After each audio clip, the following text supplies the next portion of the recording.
स्वागत है। आज हम तकनीक की एक बहुत ही दिलचस्प पहलू पर बात कर रहे हैं, मशीन लर्निंग यानी एमएल। हमारे पास जो सामग्री है, machine learning shaping our future, वो बताती है कि ये चीज़ हमारी ज़िंदगी में मतलब हर तरफ है, चाहे हम कोई फिल्म चुन रहे हों या ऑनलाइन कुछ पढ़ रहे हों।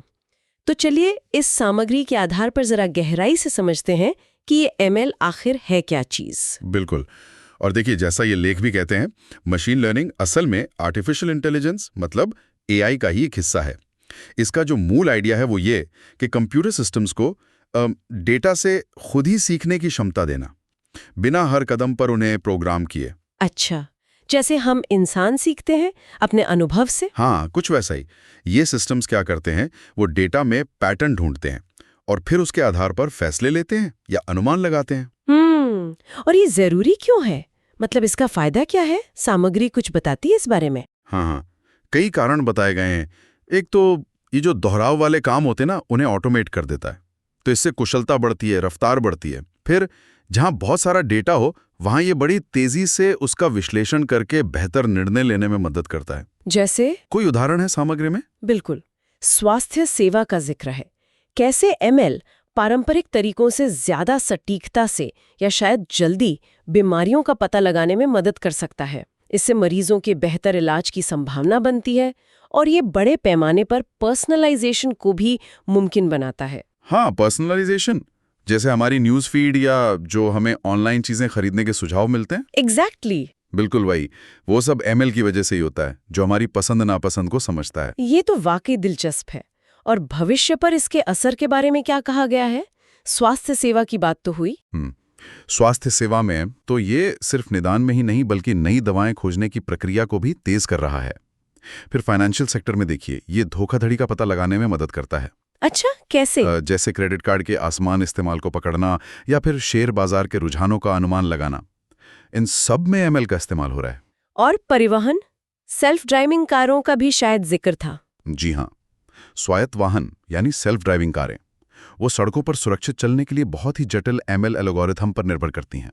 सामग्री ये भी बताती है कि कैसे एमएल शिक्षा को व्यक्तिगत बना रहा है, मतलब हर छात्र की जरूरत के हिसाब से। शिक्षा में भी कमाल है। हाँ, और मनोरंजन सामग्री बनाने में भी मदद कर रहा है।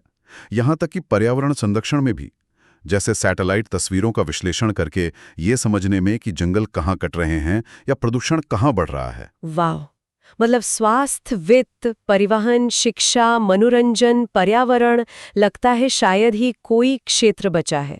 सही कहा, ये तकनीक लगभग हर जगह अपनी जगह बना रही है। लेकिन जैसा कि अक्सर होता है नई तकनीक के साथ, इसमें कुछ चुनौतियां या नैतिक सवाल भी होंगे। सामग्री में इसका जिक्र है। हाँ, बिल्कुल है, और ये बहुत जरूरी मुद्दे हैं। जैसे डेटा प्राइवेसी का सवाल, हमारा कितना डेटा इस्तेमाल हो रहा है और कैसे।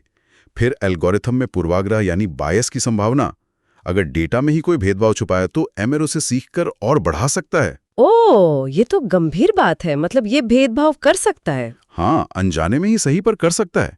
इसीलिए पारदर्शिता और जवाबदेही की जरूरत पर जोर दिया गया है। और एक और चिंता है, ऑटोमेशन की वजह से नौकरियों का क्या होगा, ये सवाल भी उठता है। ये सारे तो वाकई सोचने वाले मुद्दे हैं।